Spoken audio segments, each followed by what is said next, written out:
Selamat datang di channel Cerita Cinta. Channelnya Cerita Cinta Romantis. Sebelum lanjut, mohon dukungannya dengan like dan subscribe dulu. Gairah Sang Pemuas, bagian 22. Aku tidak bisa memastikan kalau aku akan melakukan tugas itu, kata Elang. Jay sontak mendelik ke arahnya. Ayolah. Kau cemen sekali, cibir Jay. Jangan mengejekku, sebelum aku membuat keputusan. Aku hanya berniat ingin mengajak temanku untuk membantu, tanggap Elang. Nama yang terlintas dalam benaknya tidak lain adalah Gusti. Baiklah, cepatlah beritahu aku keputusannya.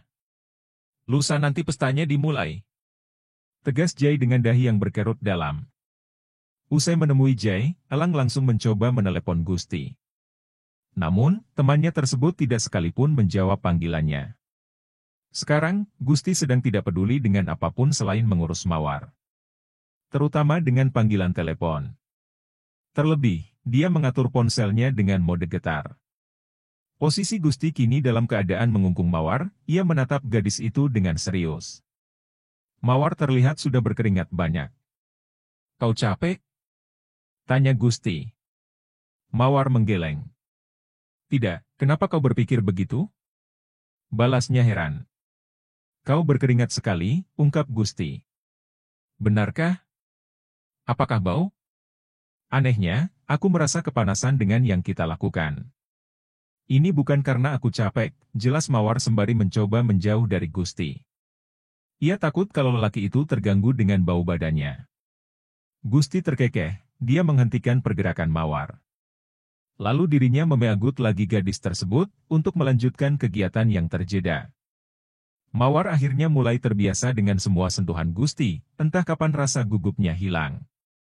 Aku akan melakukannya, ini mungkin akan terasa sakit untukmu. Ucap Gusti, yang langsung direspon Mawar dengan anggukan pelan. Merasa sudah dapat persetujuan Mawar, Gusti pun mulai mendaki. Ia tak lupa menggunakan pengaman terlebih dahulu. Setelah itu, barulah Gusti memasuki goa limbung sempinan angker yang belum terjamah siapapun. Aar. Mawar refleks mengerang, dia juga memegangi punggung Gusti lebih erat. Rasanya sakit sekali, pendakian goa limbung yang dilakukan Gusti di bawah sana. Gusti pun memakluminya, karena Mawar baru pertama kali diajak masuk ke goa sempit tersebut. Gusti refleks ternganga saat miliknya sudah masuk sepenuhnya. Dia merasa sangat berbeda saat melakukannya dengan Mawar. Milik gadis itu begitu sesak, seolah membungkus kuat sang junior. Sementara, Mawar mulai mengerang sambil memejamkan mata dengan rapat. Dia merasakan sakit, sekaligus kenikmatan secara bersamaan. Sial! Rutuk Gusti, yang mulai menggerakkan badannya dengan pelan. Kenapa? Mawar heran mendengar rutukan Gusti, dia takut ada sesuatu yang salah. Bukan apa-apa. Kau luar biasa, Mawar. Desis Gusti. Dia memancarkan tatapan berbeda, penuh hasrat dan gairah nikmat. Gusti juga semakin memberi hentakan lebih cepat. Mawar tak mampu bicara lagi, dia terlalu sibuk mendesah. Tubuh Mawar dan Gusti berguncang bersamaan. Bahkan, lama-kelamaan rasa sakit yang dirasakan Mawar kian memudar, hingga akhirnya dia semakin menikmati. Suara tepukan badan yang bertemu itu, diiringi dengan erangan menggila dari Mawar. Dia kini bukanlah seorang gadis lagi. Tubuh Mawar mengejang hebat saat menggapai puncaknya. Dia juga mengaungkan lenguhan paling lantang ketika itu terjadi. Tak lama kemudian, Gusti menyusul untuk merasakan kepuasan. Selanjutnya, dia buru-buru melepaskan pendakian dan tumbang ke sebelah Mawar. Sekarang keduanya sibuk mengontrol nafas yang ngos-ngosan. Sekarang aku tahu, kenapa cewek SMA itu menggodamu, celetuk Mawar. Kenapa? Gusti menuntut jawaban. Karena rasanya enak. Mawar menatap Gusti, dia dan Gusti masih dalam keadaan polos. Gusti tertawa kecil. Dia menanggapi, bukankah awalnya terasa sakit? Awalnya memang sakit, tapi kelamaan nikmat banget. Sahut Mawar, pipinya memerah menahan malu karena berterus terang. Dia merebahkan kepala ke pundak Gusti, memeluk lelaki tersebut dari samping. Aku pikir kau ingin melakukan ini saat sudah menikah, imbuh Gusti. Tadinya aku berencana begitu. Tapi, pekerjaan rahasiamu itu membuatku tak bisa menunggu. Aku tidak rela, para wanita yang membayarmu itu dengan mudahnya menikmatimu. Sementara aku pacarmu tidak, ujar Mawar panjang lebar. Tunggu dulu. Pacar kau bilang. Tanggap Gusti, sengaja menggoda Mawar. Cewek tersebut lantas cemberut. Jadi kau tidak menganggap kita. Astaga. Kau serius sekali. Aku hanya bercanda, potong Gusti seraya mengusap puncak kepala Mawar. Bersamaan dengan itu, bel pintu berbunyi. Mawar dan Gusti pun bergegas mengenakan pakaian. Mawar memilih pergi ke kamar mandi, sedangkan Gusti pergi untuk membukakan pintu. Lelaki itu menemukan Elang datang bertamu. Gus, ada yang ingin kubicarakan. Seru Elang serius. Kening Gusti mengernyit, sebab ini pertama kalinya Elang membutuhkan bantuannya. Masuklah. Gusti membuka pintu lebih lebar, membiarkan Elang masuk ke kediamannya. Keduanya segera duduk ke sofa. Atensi Elang tertuju ke tas perempuan yang tergeletak di lantai. Dia ingat kalau sebelumnya Mawar mengenakan tas tersebut. Apa Mawar bersamamu? Tanya Elang. Iya, dari mana kau tahu? Gusti merasa heran. Itu tasnya. Sepatu kalian juga tampak berserakan, ujar Elang sambil menyeringai. Tadi dia sangat ingin ke kamar mandi. Makanya tergesa-gesa sekali, sahut Gusti tenang. Tergesa-gesa ke kamar mandi atau keranjang? Goda Elang. Dia curiga, Gusti dan Mawar melakukan sesuatu tak biasa. Wajah Gusti langsung memerah. Dasar! Kenapa kau berpikir begitu? Balasnya, seraya memungut tas Mawar dari lantai, lalu meletakkannya ke sofa. Hanya menebak, tanggap Elang. Sudahlah, sekarang beritahu aku mengenai kedatanganmu ke sini. Tidak biasanya kau ingin minta bantuanku, ujar Gusti, yang sengaja merubah topik pembicaraan. Elang segera mengingat maksud tujuannya. Dia sebenarnya merasa tidak enak mengajak Gusti, akan tetapi dirinya tak punya pilihan lain. Terlebih, Elang sudah mempercayai Gusti sebagai teman dekatnya. Ada pesta besar di Hotel X lusa malam, aku ingin kau menemaniku datang ke sana. Ungkap Elang. Gusti memicing penuh curiga. Kenapa kau ingin aku pergi bersamamu? Terakhir kali aku ikut menemanimu, aku terjebak bersama 3 wanita sekaligus. Tukas Gusti. Kali ini berbeda. Kita tidak akan menemui wanita, kita hanya akan berkunjung sebentar, kata Elang. Berkunjung saja? Gusti penasaran.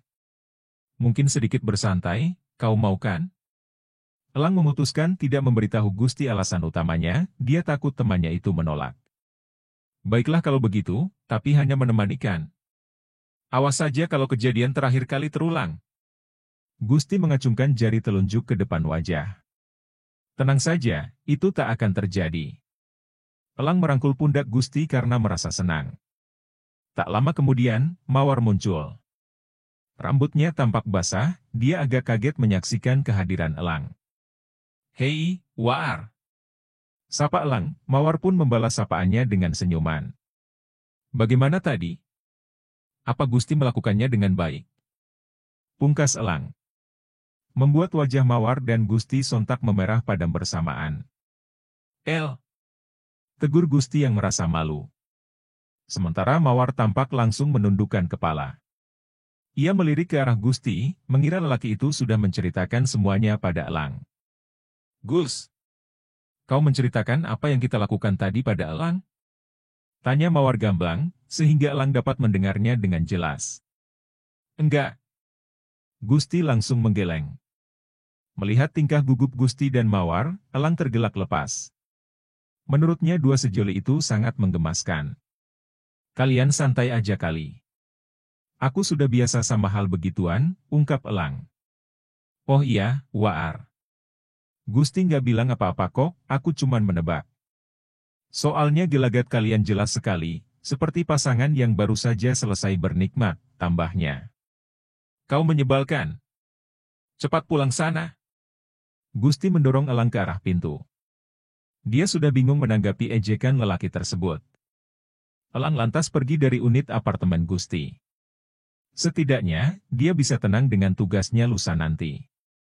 Elang segera menelepon Jai dan memberitahu bahwa dirinya mampu menjadi kurir gelap untuk pesta lusa malam. Gusti yang tak tahu menahu, setuju begitu saja menemani Elang nanti. Kini Gusti dan Mawar saling bicara. Apa itu jelas sekali? Tanya Mawar, wajahnya masih bersemu merah karena malu. Jangan hiraukan Elang.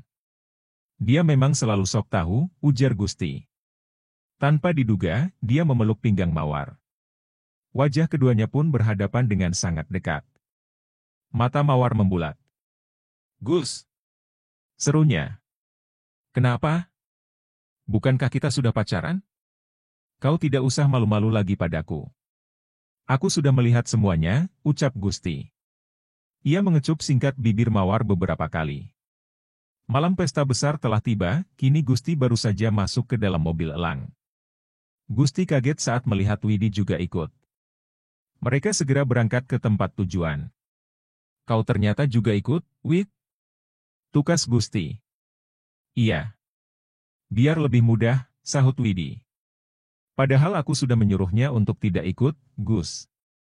Tapi dia kepalanya keras kayak batu, imbuh Elang.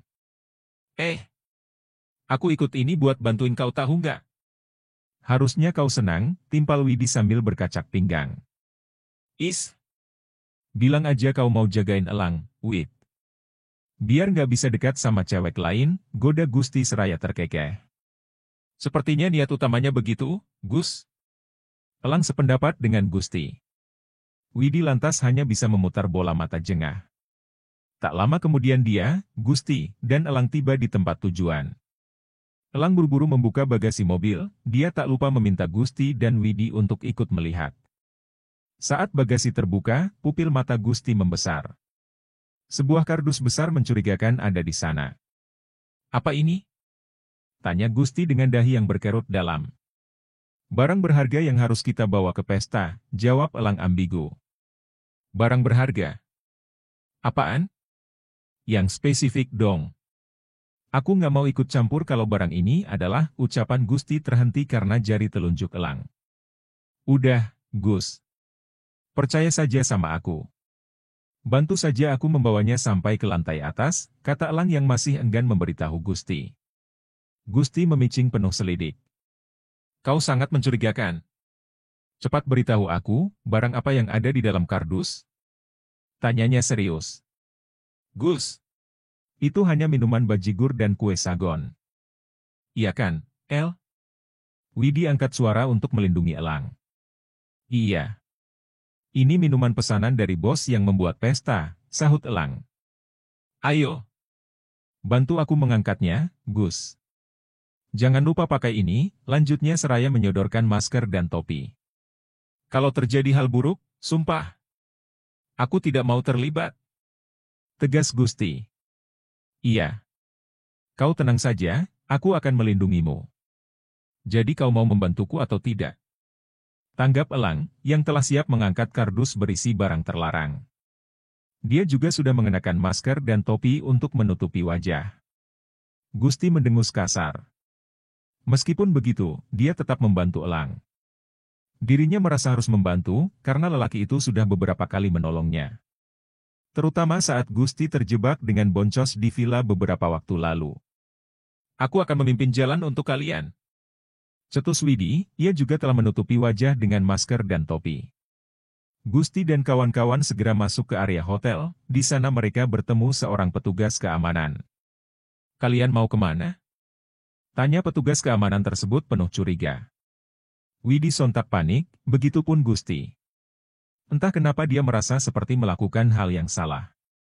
Terlebih, dia dan teman-temannya dalam keadaan menutupi wajah. Berbeda dengan Widi dan Gusti, Elang terkesan santai. Dia menyuruh sang petugas keamanan mendekat dan membisikkan sesuatu. Setelah mendengar bisikan Elang, petugas keamanan itu langsung mengangguk. Kini dia tidak terlihat sangar lagi, dia malah memberitahukan Gusti dan kawan-kawan harus kemana. Kini Gusti dan yang lain berada di dalam lift. Mereka menuju ke lantai paling atas, tempat di mana pesta besar dilakukan. Kau mengatakan apa pada petugas keamanan tadi? Tanya Gusti. Iya, aku juga penasaran. Widi yang tak tahu juga menuntut jawaban dari Elang. Untuk sekarang aku tidak bisa beritahu. Pokoknya kalau apa yang kita lakukan sekarang berhasil, aku akan menceritakan semuanya, ujar Elang. Tak lama pintu lift terbuka, Gusti dan kawan-kawan segera keluar. Mereka berjalan ke arah pintu besar tempat di mana pesta dilaksanakan. Bersambung.